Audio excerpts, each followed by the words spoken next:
अगर आपसे कहा जाए कि इस दुनिया में एक ऐसी जगह है जहां मृत्यु नहीं होती तो आप यकीन नहीं करेंगे। आप मानो या ना मानो, लेकिन एक जगह ऐसी भी है। यह स्थान हिमालय के ऊंचे बर्फ से ढके पहाड़ों के बीच एक रहस्यमय जगह पर स्थित है। इस स्थान को विभिन्न नामों से जाना जाता है, जैसे ज्ञानगंज, संग्रीला, संभला और सिद्धा आश्रम। यह स्थल लगभग 2400 किलोमीटर में फैला हुआ है और तिब्बत और अरुणाचल के बीच में स्थित है।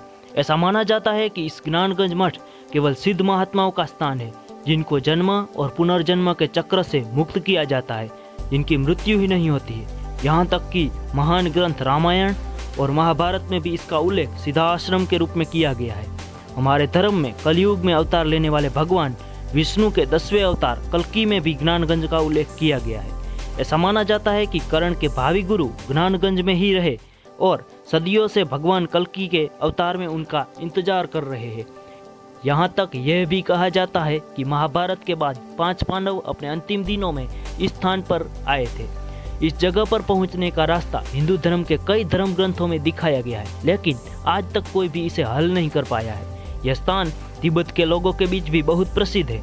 बौद्धों का मानना है कि भगवान बुद्ध ने अपने अंतिम दिनों में समय चक्र यानी कि समय के पूरे विज्ञान को समझा और फिर वे इस जगह पर आए थे। तिब्बत के लोगों इस जगह को संभाला भी कहते हैं। संभाला का अर्थ है खुशियों का स्रोत। अब तक कई लोगों ने इस जगह पर जाने की कोशिश की है, लेकिन कोई भी सफल नहीं हुआ है। न केवल भारत बल्कि तिब्बत और चीन के लोगों ने भी यहाँ जाने की कोशिश की है। एक बार चीनी सेना ने इस जगह को खोजने की पुरजोर कोशिश की थी, लेकिन वो असफल रहे थे। आज की टेक्नोलॉजी के युग में मैपिंग सिस्टम और सैटेलाइट की मदद से भी यह मार्ग नहीं मिला है। दलाई लामा से एक बार एक रिपोर्टर ने इस बारे में सवाल किया था, जिस पर उन्होंने कुछ ऐसा जवाब दिया था, यह एक भौतिक स्थान नहीं है जो एक साधारण इंसान द्वारा पाया जा सकता है, न ही यह स्वर्ग है। यहाँ पर केवल सिद्धियों की प्राप्ति करके ही पहुँचा जा सकता है। गुरु साई काका नाम के एक शख्स ने दावा किया कि वह ज्ञानगंज गया था, लेकिन किसी ने उस पर विश्वास नहीं किया। प्रख्यात लेखक जेम्स हेल्टन की पुस्तक last horizon about the last kingdom of Shangrila भी ज्ञानगंज पर आधारित है। इन सभी बातों का इस पुस्तक में जिक्र है। यह कहते हुए कि लोग ज्ञानगंज में अमर हो जाते हैं, कई वैज्ञानिकों ने इसके समर्थन में कहा कि मानव शरीर के लिए एक निश्चित आयु के बाद नई कोशिकाओं का बनना बंद हो जाता है, इसलिए यह मृत्यु का कारण बनती है। लेकिन मनुष्य हजारों वर्ष तक जीवित रह सकता है यदि शरीर में नई कोशिकाएं बनती रहे। दुनिया की सबसे प्रभावी और पुरानी चिकित्सा पद्धति हमारी आयुर्वेद में भी यह बात की पुष्टि की गई है।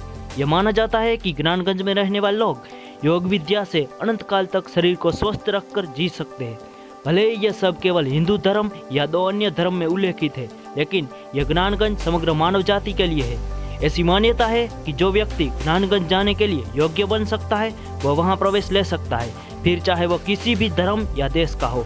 यह स्थान वास्तव में है या नहीं यह तो भगवान ही जाने, लेकिन यदि यह स्थान मौजूद है तो यह सभी मानव जाति के लिए उद्धारकर्ता हो सकता है।